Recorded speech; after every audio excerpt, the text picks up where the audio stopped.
आमचा जागर नमस्कार रसिक श्रोते हो. साहित्य जागरच्या जागरदीप श्राव्य दिवाळी अंक 2023च्या स्वयंदीप सदराच्या 4थ्या भागात आपलं सर्वांचं मनपूर्वक स्वागत. स्वयंदीपच्या आजच्या भागात आपण ऐकूया SBI फाउंडेशनच्या माध्यमातून भारतातील बँक कर्मचाऱ्यांना प्रशिक्षण देणारे पहिले अंध प्रशिक्षक खंडू भंडारे यांचे अनुभव कथन. खंडू भंडारे हे भारतीय स्टेट बँकेच्या SBI फाउंडेशनमध्ये स्पेशल ट्रेनर म्हणून सेवेत आहेत. तेव्हा ऐकूया खंडू भंडारेजींचे हे आगळे वेगळे अनुभव कथन आणि समजून घेऊया त्यांचा अनोखा प्रवास स्वयंदीपच्या आजच्या भागात. आजचा जो आपला विषय आहे तो स्पेशल रोल.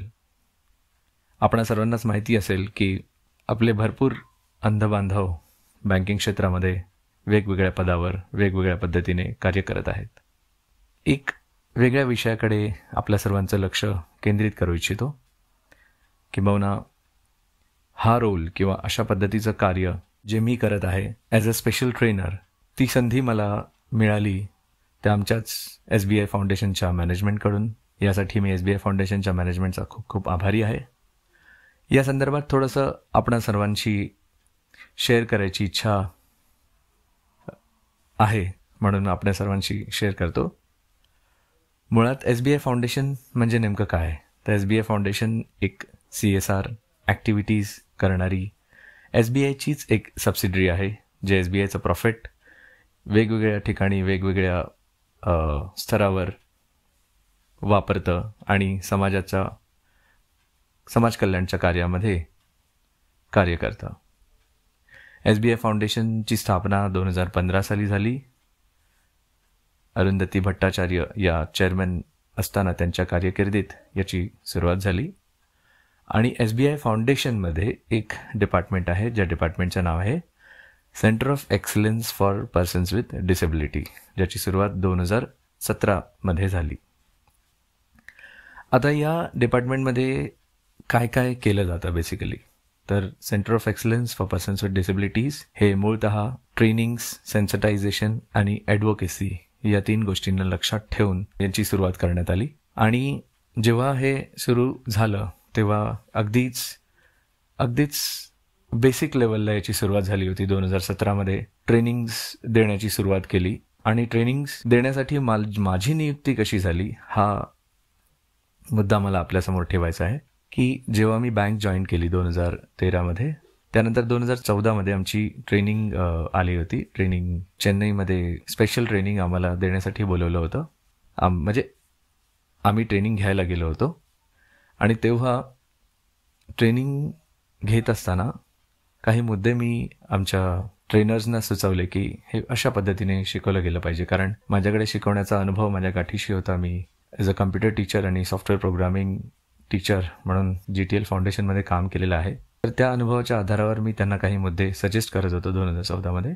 आणि तेव्हा जे ट्रेनिंग कंडक्ट करत होते त्यांचं नाव होतं श्री KV रविचंद्र सर. त्यांना माझे मुद्दे पटले किंवा त्यांना आवडलं की अशा पद्धतीचे सजेशन्स येतात, तर त्यांनी मला तिथे संधी दिली ट्रेनिंग कंडक्ट करण्याची. म्हणजे शिकवायलाच त्यांनी मला सांगितलं की जर तू एवढं चांगलं सजेस्ट करतो तर तूच शिकव. आणि तेव्हा 2 आठवडे मी माझ्याबरोबर किरण कदम आणि माझे इतर मित्र होते, कलिग्स अनिरुद्ध वगैरे. तर किरण कदम, मी आणि आम्ही लोकांनी तिथे ट्रेनिंग घेण्याऐवजी ट्रेनिंग कंडक्ट केल्यासारखा तो प्रकार झाला, म्हणजे कंडक्ट केली आम्ही. आणि हीच गोष्ट रवी सर यांच्या लक्षात होती की अशा पद्धतीने आम्ही एक ट्रेनिंग प्रोग्राम केला होता आणि ते त्यांच्या लक्षात होतं. मग त्यांनी 2017 साली मला 3 वर्षानंतर, तब्बल 3 वर्षानंतर त्यांनी मला पुन्हा एकदा विचारलं की असं एक ट्रेनिंग शेड्यूल आहे आणि सेंटर ऑफ एक्सलन्स नावाचं एक डिपार्टमेंट आहे, तर तुला शिकवायला आवडेल का काही ट्रेनिंग्समध्ये. तर शिकवणं मला फार आवडतं. मी शिकवता भरपूर गोष्टी शिकत असतो. म्हणजे शिकवण्याची जी आवड आहे ती मला आधीपासूनच आहे. तर मी त्या संधीचा स्वीकार केला. आणि मला या गोष्टीचं खूप अप्रूप वाटलं की तब्बल 3 वर्षापर्यंत त्यांचा माझा काहीच कॉन्टॅक्ट नव्हता, पण त्यांच्या लक्षात होतं की मी या गोष्टी करू शकतो आणि त्याला त्यांनी वाव दिला, त्यांनी मला संधी दिली. ती संधी मी स्वीकारली आणि ट्रेनिंग्स केल्या. बेसिक बेसिकली आम्ही काय करतो या ट्रेनिंग्समध्ये, तर या ट्रेनिंग शक्यतो 2 भागांमध्ये डिवाइड केलेले असतात. पहिल्या फेजमध्ये आम्ही बेसिक कम्प्युटिंग शिकवतो स्क्रीन रीडर बरोबर.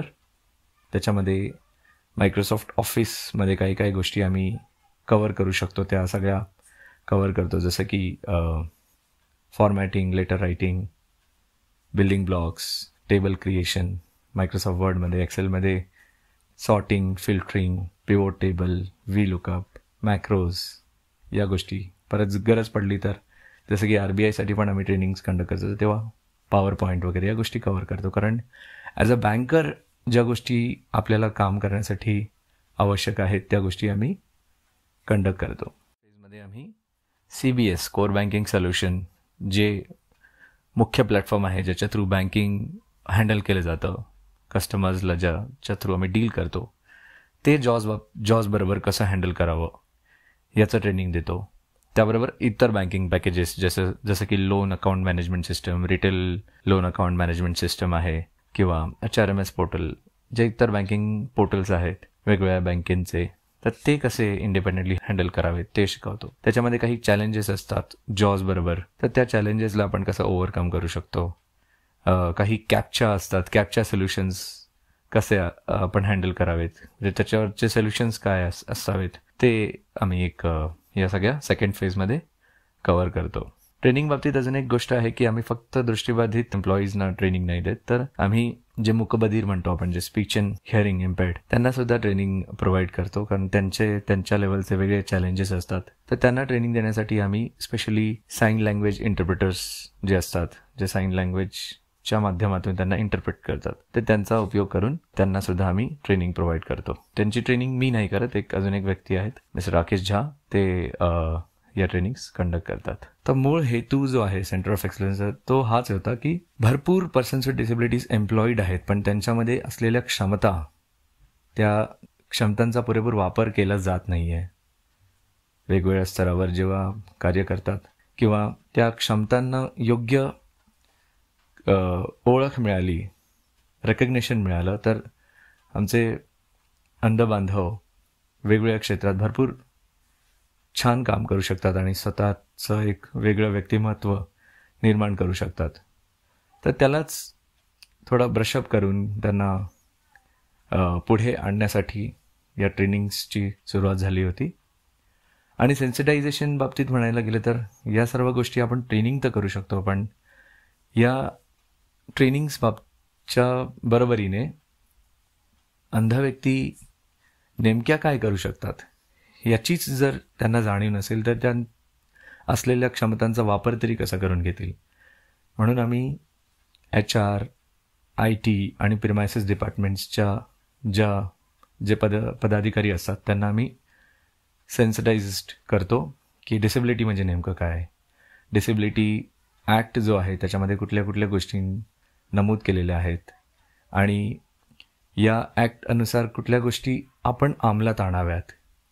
त्याचबरोबर कुठल्या कुठल्या साधनांची, सामग्रींची आवश्यकता असते पर्सन्स विथ डिसेबिलिटीसाठी, जसं की दृष्टिबाधितांसाठी जॉज किंवा NVDA हे जे स्क्रीन रीडर आहेत, या गोष्टींची आपल्याला आवश्यकता असते. तर त्या गोष्टी कशा उपलब्ध करून द्याव्यात या संदर्भात सेन्सिटायझेशन प्रोग्राम्स आम्ही करतो. ॲडव्होकेसी म्हणजे जसं की पॉलिसी मेकिंग आहे, त्यांच्या ऑर्गनायझेशनमध्ये कशा प्रकारच्या पॉलिसीज त्यांनी अंमलात आणाव्यात, तर त्या संदर्भात आम्ही वर्किंग कमिटी मीटिंग घेऊन सांगत असतो. तर मुळात हा सगळा SBI फाउंडेशन सेंटर ऑफ एक्सलन्सचा भाग राहिला.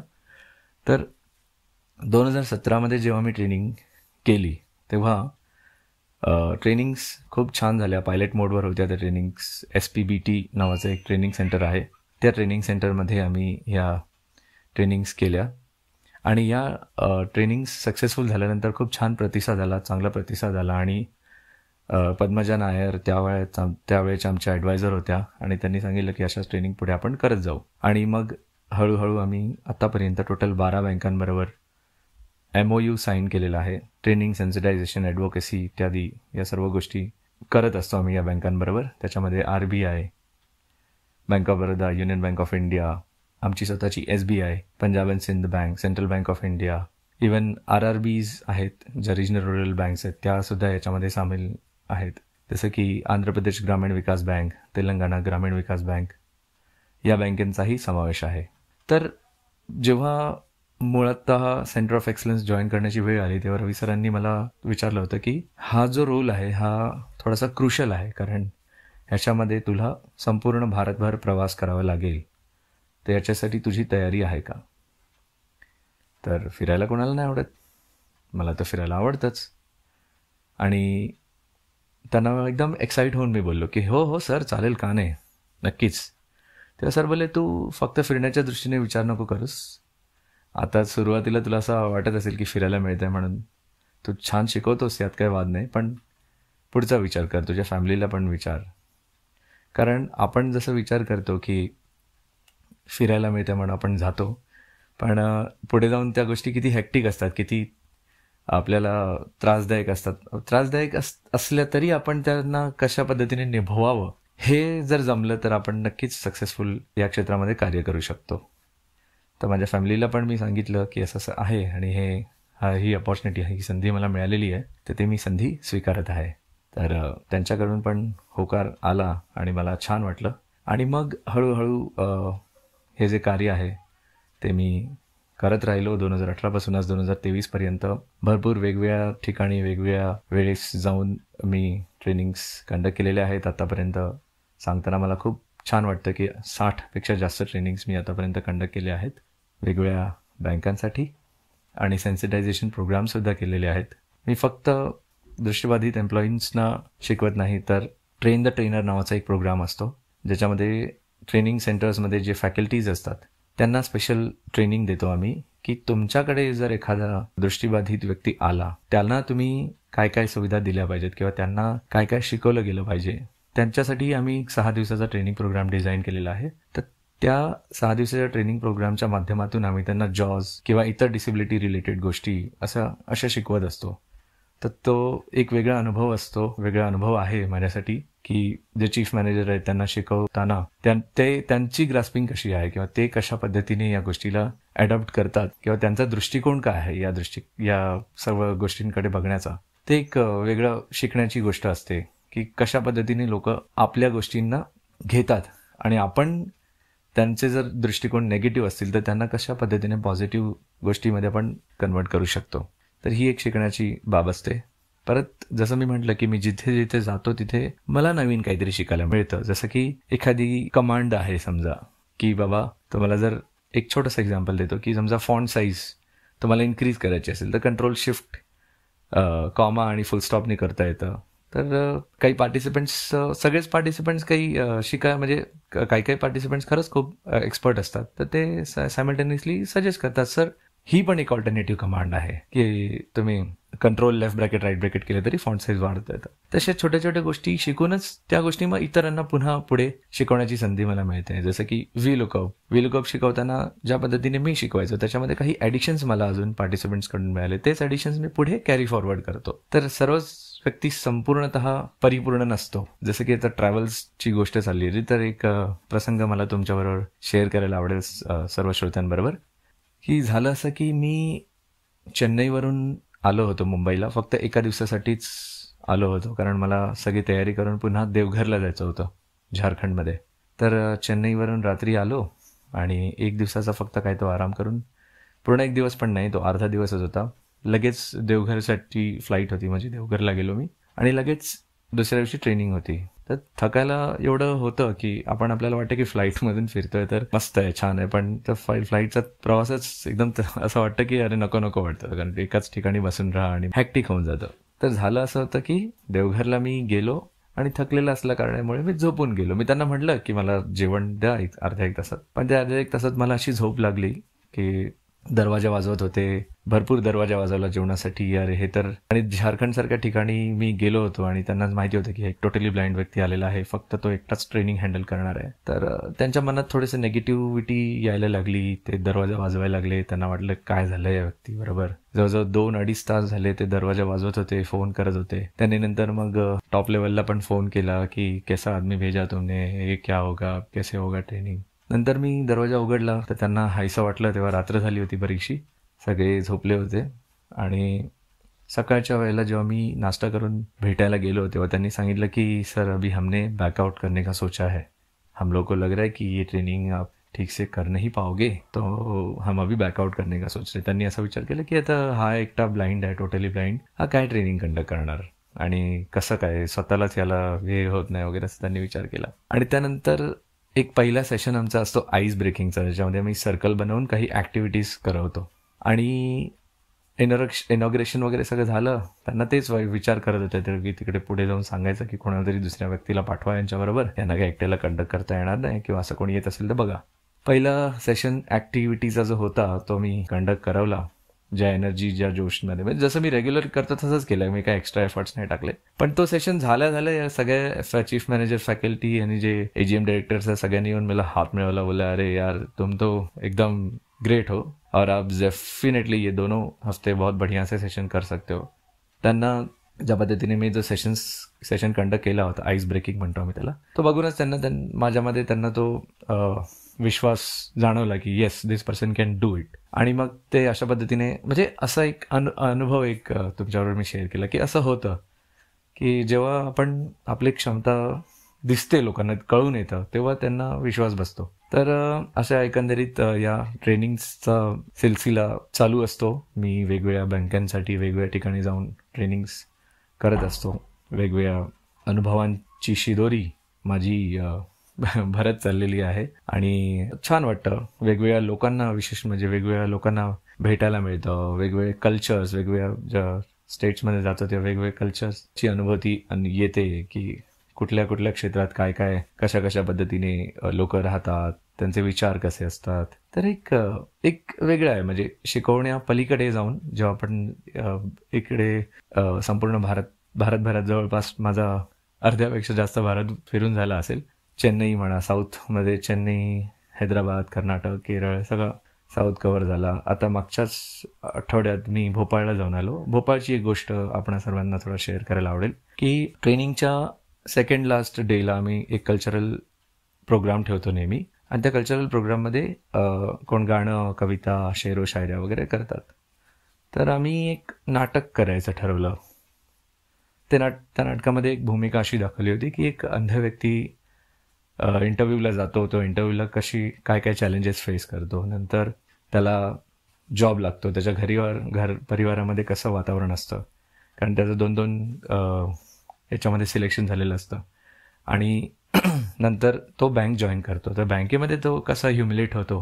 साधारणतः अंध व्यक्तींवर विश्वास ठेवला जात नाही की अरे हा व्यक्ती काय काम करेल, कसं काम करेल. जॉज तरी आपण किती जरी समजावून सांगितलं तरी त्यांना एवढं पटकन कन्व्हिन्स होत नाहीत ते. तर ती एक व्यक्तिरेखा आम्ही मांडली होती आणि त्याचं दिग्दर्शन मी केलं होतं मार्गदर्शक म्हणून, आणि त्याची ट्रॉफी मला मागच्याच आठवड्यात मिळाली. तर ती माझ्यासाठी आनंदाची गोष्ट आहे की काहीतरी छान सेन्सिटायझेशन आहे ना, हे पण एक सेन्सिटायझेशनच आहे की आपण लोकांना कशा पद्धतीने सेन्सिटाईज करू शकतो या नाटकांच्या माध्यमातून. तर ते एक मागच्याच आठवड्यातली घटना तुमच्याबरोबर शेअर केली मी, की असं छान पद्धतीने घडलं होतं नाटक. आणि बाकी तर इतर गोष्टी, ट्रेनिंग्स, सेन्सिटायझेशन, ॲडव्होकेसी या चालूच असतात. पण त्याचबरोबर SBI फाउंडेशनमध्ये जे सेंटर ऑफ एक्सलन्स आहे ते आज 2021 पासून फंडिंगचं सुद्धा कार्य करत आहे. म्हणजे ज्या NGO पार्टनर्स, ज्या NGOज आहेत त्या पर्सन्स विथ डिसेबिलिटीसाठी काम करत आहेत, त्यांना फंडची कमी असल्यामुळे त्यांना तेवढ्या यशस्वीरित्या काम करता येत नाही. तर अशा NGOजना आम्ही फंडसुद्धा प्रोव्हाइड करतो. जसं की डायलॉग इन द डार्क नावाचा एक प्रोजेक्ट आहे, त्याचा मी मॅनेजर आहे. आणि त्या डायलॉग इन द डार्क सेंटरमध्ये संपूर्णपणे अंधार केलेला असतो आणि त्या अंधारामध्ये आम्ही दृष्टीवान लोकांना घेऊन जाऊन अंध व्यक्तींची लाईफ कशी असते त्या संदर्भात थोड्याशा ॲक्टिव्हिटीज करवतो. जसं की क्रिकेट खेळवणं, कम्प्युटर ऑपरेट करणं किंवा वेगवेगळे मसाले टेस्ट करायला देणं. तर असे छोटे छोटे प्रोजेक्ट्स असतात. या प्रोजेक्ट्सच्या संदर्भात सुद्धा म्हणजे तो एक वेगळा अनुभव आहे की असे प्रोजेक्ट्स करत असताना पण एक नवीन नवीन गोष्टी अनुभवायला मिळतात, लोकांचे नवीन नवीन अनुभव ऐकायला मिळतात. तसेच वेगवेगळे NGO पार्टनर्स आहेत, जसे की नॅब चंडीगड आहे, ते आय केअर सेंटर बनवत आहेत. त्यांना फंडची आम्ही फंडिंग केलेलं आहे. सक्षम आहे, आयडिया सक्षम आहे. तर हे सुद्धा कार्य centre of excellence for persons with disability करत आहे. आणि ओव्हरऑल हा एक वेगळा जॉब रोल आहे. यासाठी म्हणजे या जॉब रोलमध्ये मी खूप समाधानी आहे, सॅटिस्फाईड आहे. आणि अशाच पद्धतीचे जॉब रोल्स आपल्या इतर अंधबांधवांनी पण करावेत पुढे येऊन. त्यांना पण अशी संधी मिळावी अशी माझी मनोमन इच्छा आहे, जेणेकरून आपलेच कम्युनिटीला अजून बळ मिळेल आणि आपण असेच पुढे वाटचाल करत राहू. धन्यवाद. Thank you so much. तुझा जागरणी